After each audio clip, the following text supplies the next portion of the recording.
these stories, log on to caranddriver.com, the enthusiast automotive resource.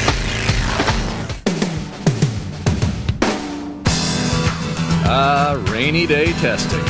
And what you see between the raindrops is Lincoln's completely redesigned Navigator for 2003, although it doesn't look very new.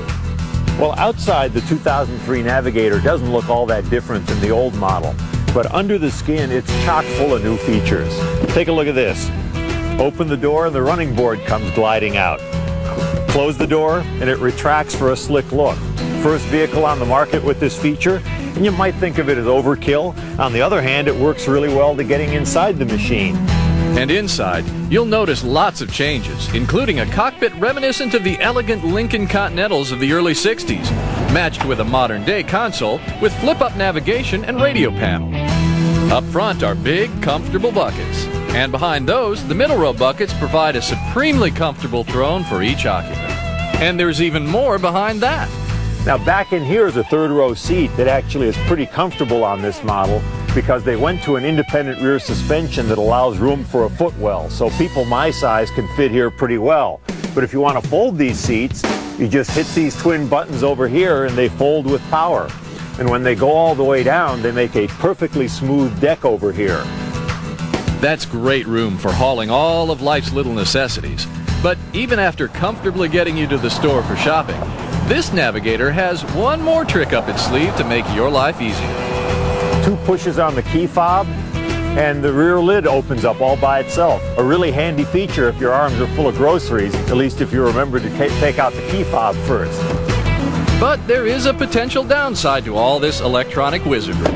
I would think long and hard about buying one of these things when it's 10 years old down the road, because there's certainly a lot of things on this that could potentially go wrong. But in the here and now, this all adds up to a genuinely useful machine that really coddles its occupants. So what does the driver get out of it? First and foremost, there's a new chassis. And there's 2 key items to that. It's got independent rear suspension, and it's got rack and pinion steering. This tracks straight, it tracks true, it has really good responsiveness to the steering. The independent rear suspension is part of an overall chassis package that is far better tied down than before. It doesn't roll very much in corners. It's got great control of the body over bumps. You never feel like you're about to lose it in this machine, even when you start pushing along.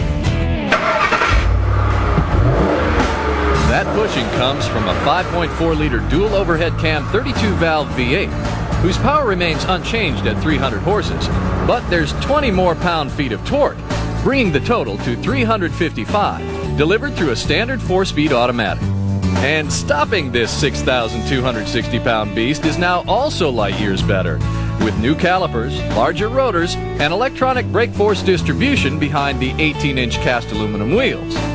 Other electronic smarts include the Advanced Track Stability Control and Control Track Automatic 4-wheel drive system that help out a driver who flirts with the Navigator's traction limits. A great help on our rainy day testing. Now, this Navigator still isn't for everyone. A lot of us like to drive smaller, more nimble vehicles. And no matter how good the technology is, at 6,200 pounds, this thing still isn't a sports car. But if you're like your SUVs, big and luxurious, well, they don't get a lot more nimble than this one. While this giant machine may not be our everyday cup of tea, perhaps there is something to this king-of-the-road mentality after all. Now, you can get into a base Navigator for less than 50 grand, but the toll for the King's Road adds up to more than 61,000. You could look at this as kind of wretched excess with all this power-operated stuff, or you can say if you're going to buy a 60 grand SUV, this is the kind of creature comforts you expect out of it. So, here's the breakdown. The highs: lovely interior, excellent utility, a decadent array of luxury features, and nice road manners. The lows: lots of potential electronic gimmick failures. And our verdict? If your taste runs to big and luxurious, it doesn't get much better than this.